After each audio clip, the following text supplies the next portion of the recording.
What's going on, guys? Andrew Piluk Hockey here, back again with another video. Sorry for the bit of the wait here, but man, I've just been a busy guy, but I love making these videos, so I don't want to waste any more time.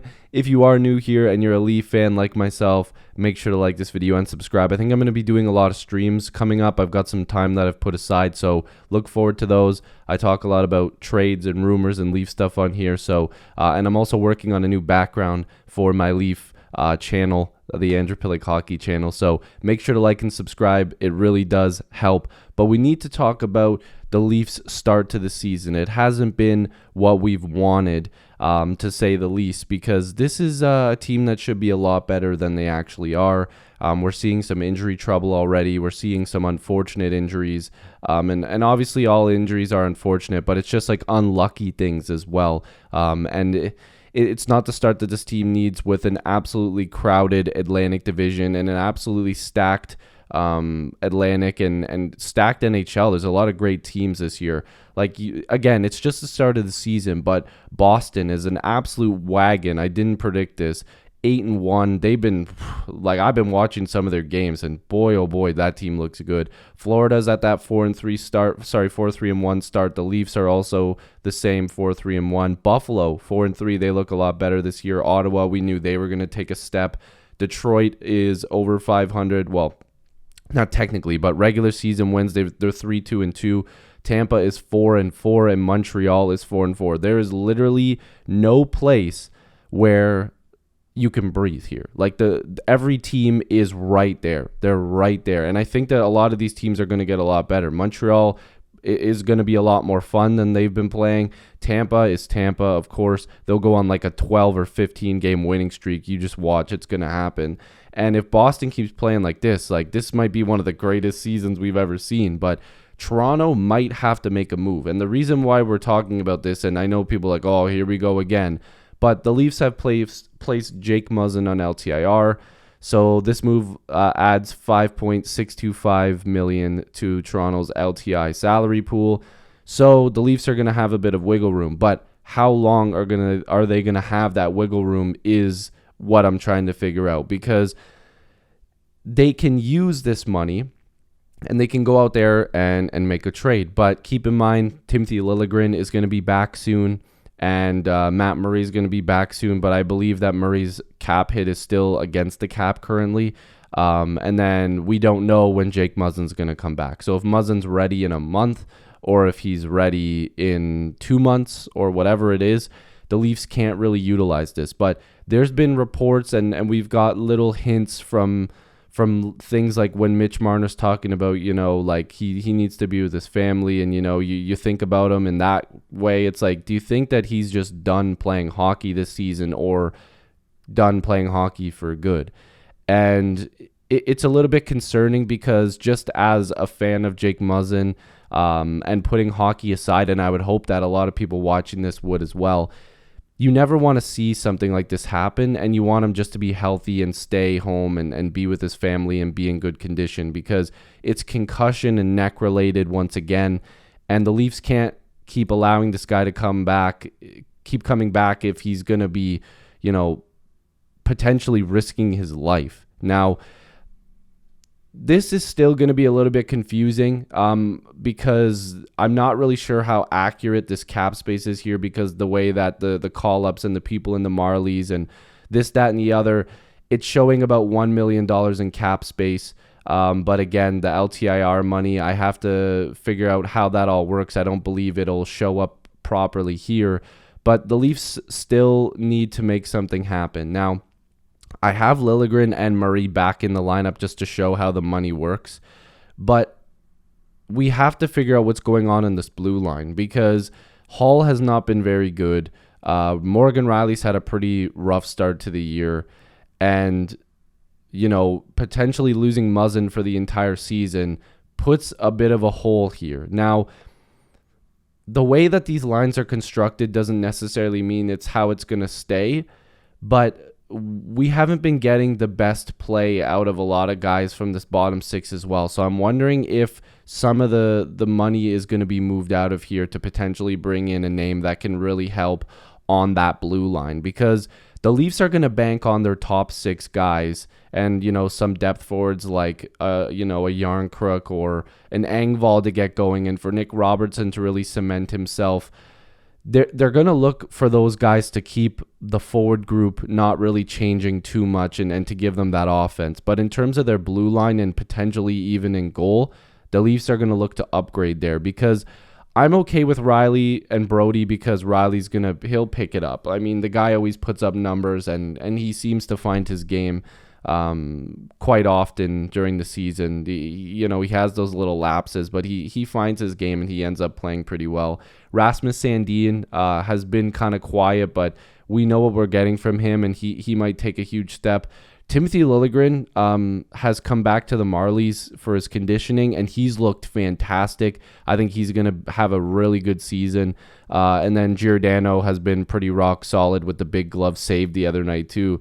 But Justin Hall is definitely a piece here where you have to make up your mind and potentially move that $2 million out to give yourself a little bit more wiggle room, and potentially even risk trading a guy like Kerfoot and giving yourself even more wiggle room, even though I would just like to keep Kerfoot as depth. If the Leafs can go out there and spend money to get a big name guy, you have to trade those guys to get that money. So this is where I need to not give some truth, and I'm not saying I'm correct, but this is where I get a little bit annoyed, because I've been following Twitter like crazy, and I do a little bit of my own research, but we all hear the radio hits and we all hear, oh, the Leafs should do this, oh, this is who the Leafs are interested in. And a lot of the time it's not guys that are legitimately available or should be guys that the Leafs should be going for. It's just names that people throw out there. But the biggest name that everybody should be at least thinking about is Jakob Chychrun. Now, the issue is that he's now being pushed back from his recovery. He had a setback, so now he's not going to be ready for another month, potentially on top of what he was already dealing with. Now, he's really good. He's at a $4.6 million cap hit. The Arizona Coyotes want to trade him, and he's also asked for a trade, but his price to acquire him is equivalent to 2 first-round draft picks and plus that. So more on top of that. That'd be a combination of prospects, picks, and players as well. Now, here's the issue with Chychrun as well. The guy is injury prone. He's already had 5 or 6 different injuries, and he's still pretty young. Like, what is he, like 26 or something like that? He's 24, and he's already been out of the lineup multiple times for injuries. And I get it. He's a left... he can play both sides, left and right, but he's a left-handed shot, 24 years old, a ton of potential, and is still on that $4.6 million cap hit for this season and the next 2.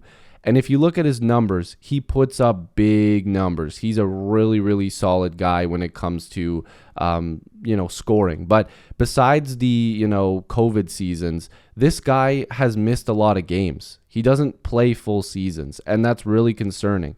For a bunch of people that are upset with the Leafs acquiring a guy like Muzzin, who, again, at the time of that trade, was an absolute home run hitter. Like, that was a beautiful trade at the time, and people still don't understand that.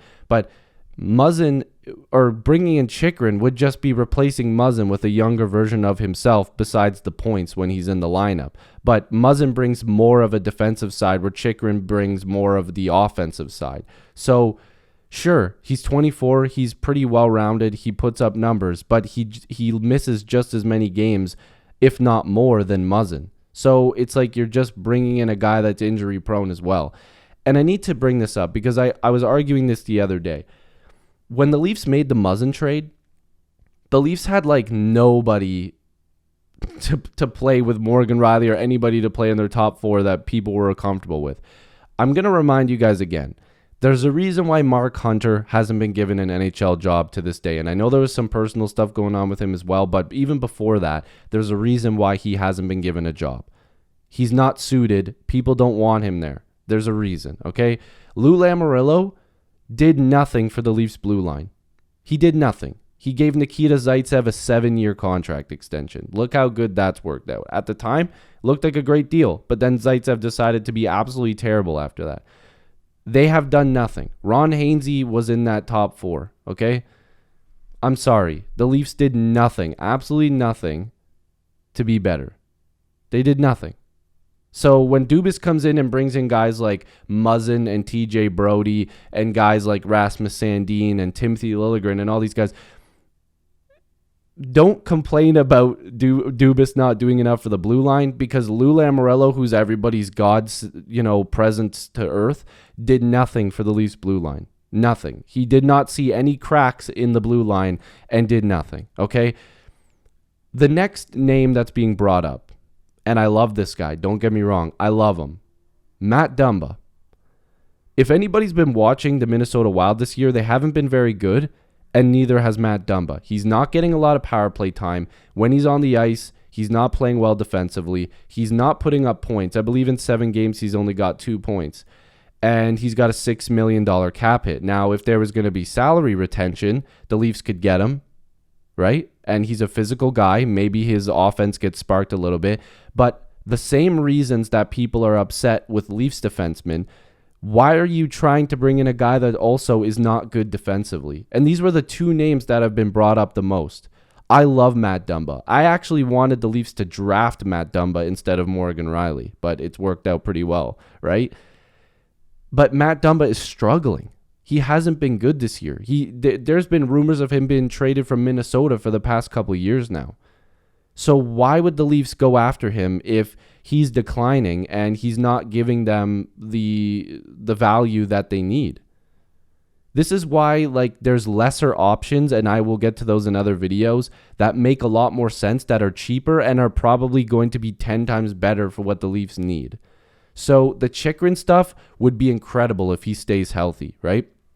But it's going to be a high asking price. And you're probably going to be paying a lot for Matt Dumba as well, even though he's not producing the way he should be. So you have to take into account all these different things. If there was a Justin Hall trade with a little bit of salary retention and they brought in Matt Dumba, okay, we'd have to add, obviously. We'd have to add probably a lot. But okay, maybe that makes a lot more sense, but still I wouldn't be comfortable doing that.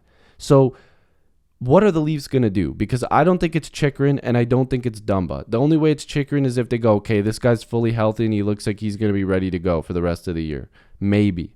But the asking price would be Matthew Nyes, multiple first-round picks. It's not worth it. It's not worth it. That's a lot to give up. And for Kyle Dubas, he has to be careful what his next move is. Because while I like what Kyle Dubas has done, I've also not liked a lot of what Kyle Dubas has done. I'm not one of these guys that just hates him for no reason. I'm looking at it down the middle and saying this is the bad stuff and this is the good stuff. Because whether or not you want to admit it, this team got a lot better when he made a lot of different moves. So whether it's Sheldon Keefe, whether it's Kyle Dubas, whether it's the players, whether it's anybody, I'm not going to side with certain people and just say, you know what, because I like them, they should just stay.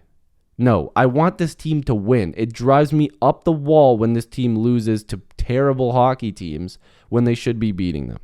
So let me know down below. What do you think is the next move? What do you think of these names? Would you even be interested in these names? Let me know. I love and appreciate you guys as always. I'll see you in the next video. More trade talk coming because I've got a lot more names to discuss. Peace.